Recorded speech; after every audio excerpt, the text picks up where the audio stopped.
So I just got back from New York, and it was very cold and dry. And I'm from California, and if my voice decides to crack during this video, I apologize, but that's why. But today we're gonna talk about something that was sent to me. No, it's not this. I always wondered why AIO companies don't take some of their best features, like let's say the waterblock in this instance, which is the Panorama, which I think is a pretty cool screen. It's got this curved OLED waterfall screen that you can pop off and move around to different orientations. I'm like, man, companies should just take cool stuff like that and turn it into standalone water blocks, which is exactly what they did. No, it's not sponsored by them. Performance PCs actually sent it to me as a, hey, we think this is cool, maybe you'll like it. So let's take a look at it and maybe take it apart, because I'm curious now. Usually the most lacking part of a water block for AIOs is how thin the cold plate is. Since there's no pump in this, I don't think there's a pump, there shouldn't be a pump. Let's see if this actually makes sense as a standalone water block that has a really cool OLED screen on it.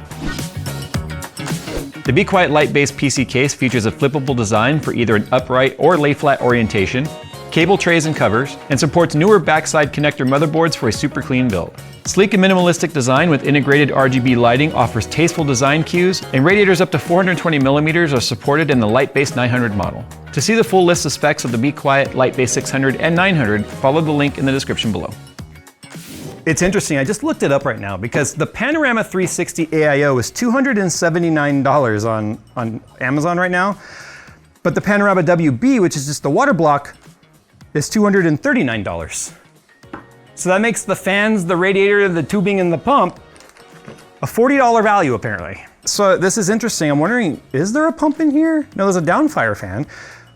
Or is there a pump? Anyway, it says created or cooled by Asetek, which would be the Asetek patent. But the Asetek patent is also expired. So that's interesting.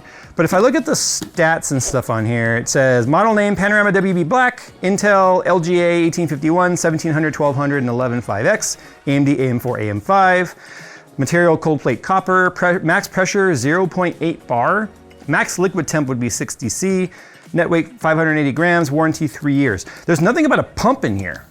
So why would that, I don't know why the Asetek logo is even on there. It's a 2K AMOLED resolution, 6.67 inches at 60 hertz. So it's a pretty neat display. I've used it in a friend's build. It's kind of weak and dim until you set up the software, then it gets bright. If you just leave it on like its standard like mode, when it's just kind of going through things without it seeing the software, it just sort of does like a kind of mosaic weird thing, but it's not very bright. But once you hook it up to the software, then it goes bright, because OLEDs can get pretty bright. But it's interesting to me that it's kind of like if you've ever bought a part for a car, and you're like, wait a minute, how could this part be this much? And then you really think about then how much an individual car, like if you took a car and took it apart and bought all the parts independently from the dealer, it would cost like 3 times the cost of the car. It's like, this is like the same thing in my opinion.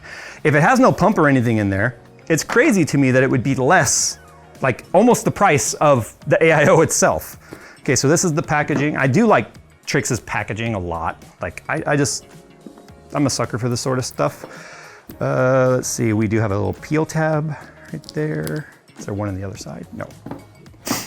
I don't want to iPhone this, okay. Ooh, so it's shiny right now because it has the protective film on there. So as you can see right here, I'll take the top off. This is the top, which looks like it's going to be exactly the same thing with the matte finish on there.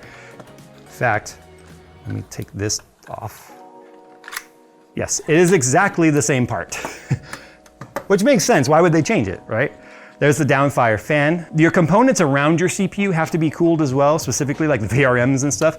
A lot of people forget this. If you go with custom water-cooled loop, and you have your fans all off to the side, and you have no active VRM cooling or anything on your motherboard, and you don't think about airflow across the board, then you could start to have pretty hot VRMs and such. So having downfire fan like this is pretty nice because it'll blow straight down.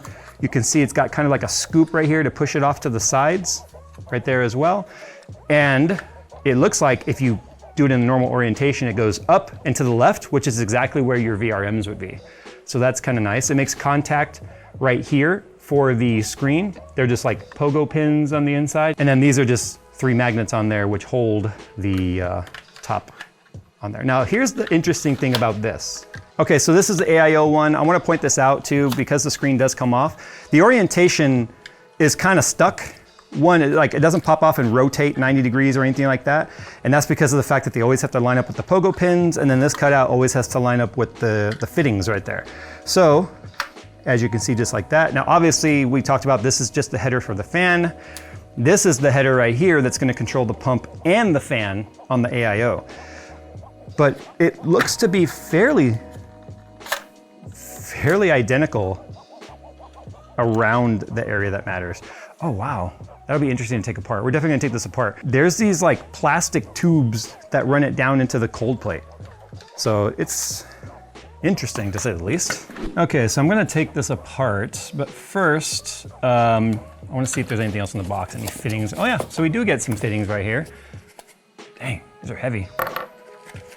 So we get 2 rotary fittings, which are designed to obviously go in right there.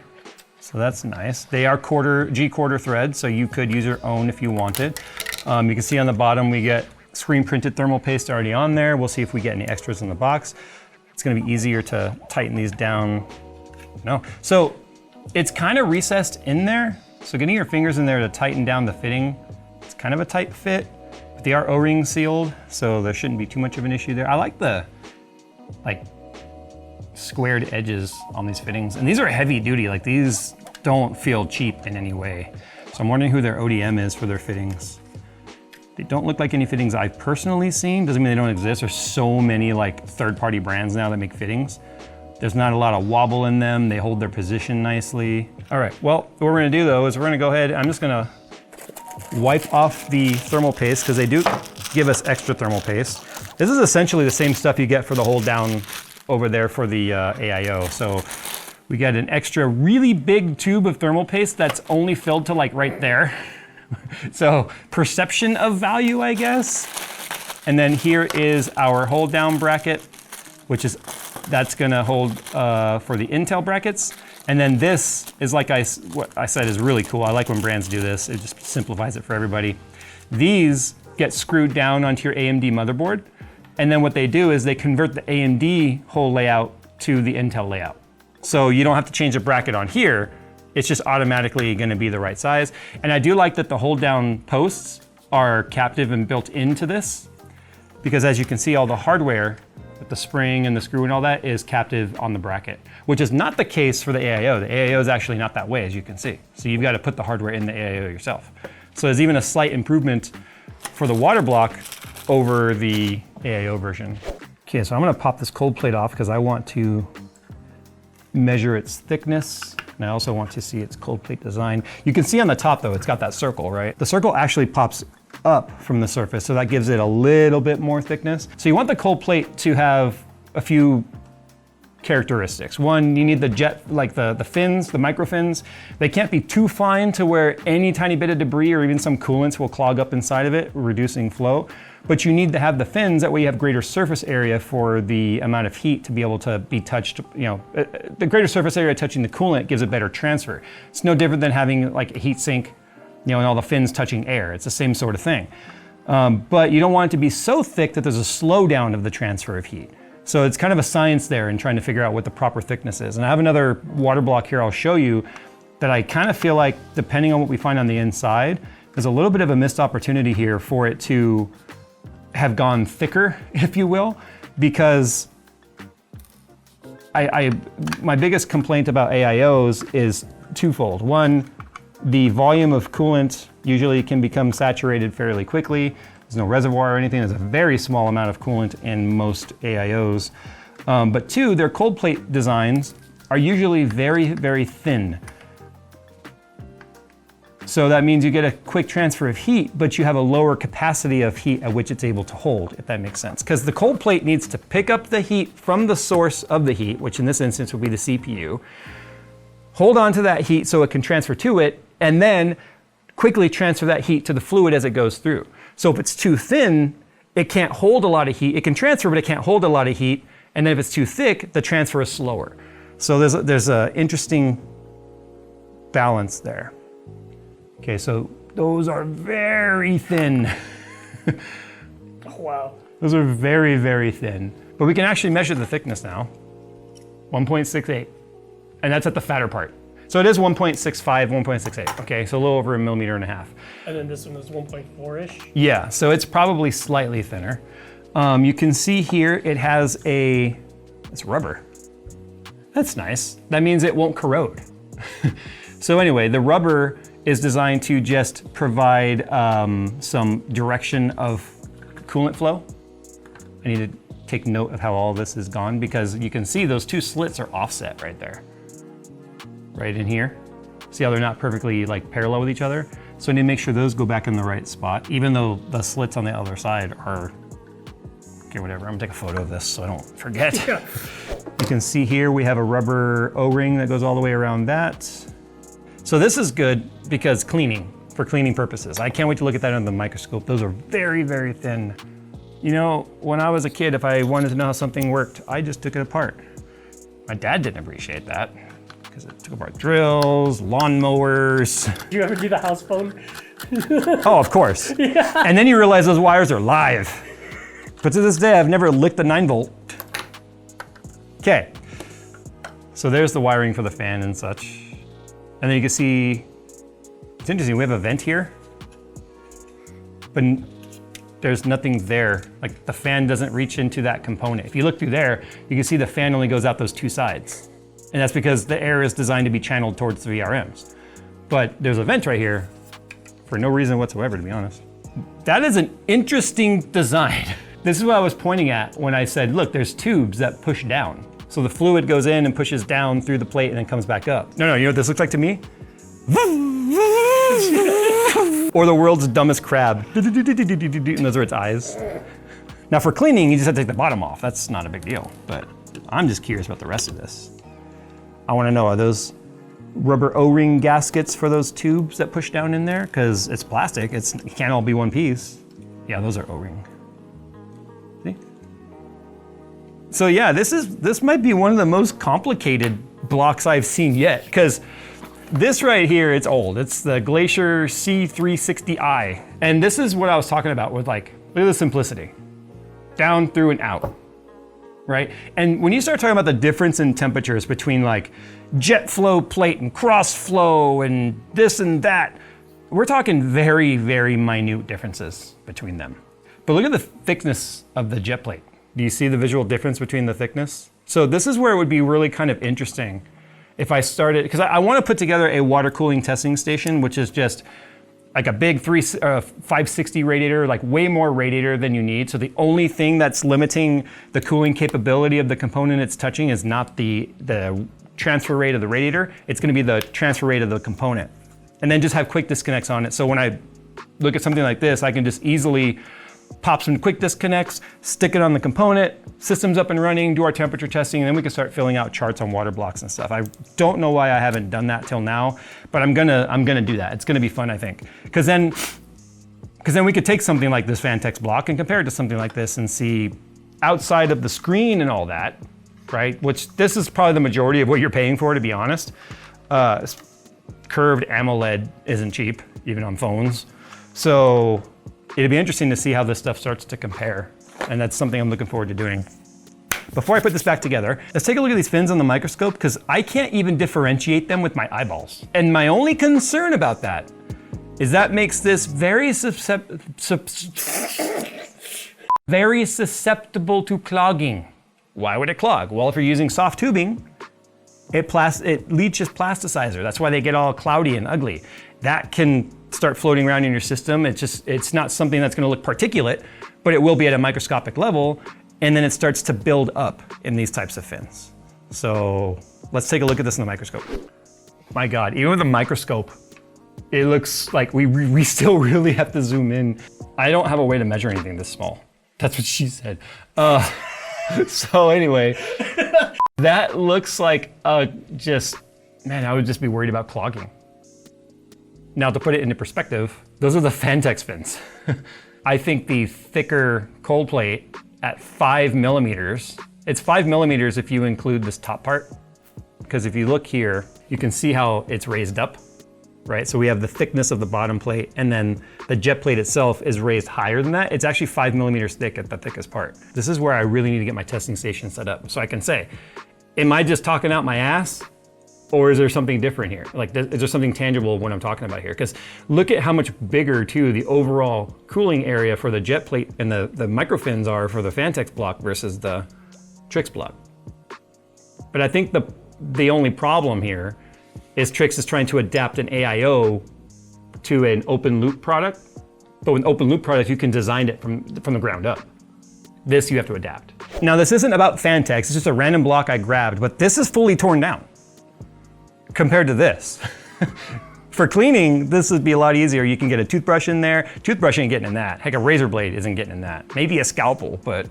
Now this is full copper as well. It's just plated nickel. Nickel has other inherent issues potentially over time. The nickel can start to break down, it can discolor, it can start to flake. EK water blocks back in the day had a problem with flaking nickel that would get all clogged up everywhere in the loop. So this is more of an aesthetic thing. I prefer my blocks to just be bare copper. I know it's gonna look anodized, but oxidized over time is gonna turn green and kind of tarnish. I don't care, you can't see it, it's on the bottom, right?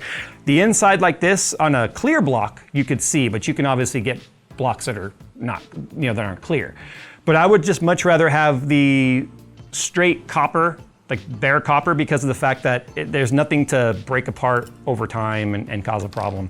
But in terms of teardown and cleaning, I mean, it's in something like this, which is where most CPU blocks and open cooling, companies have learned, is like simpler is better, because I'm putting this back together right now in real time, and that's it. It's together now.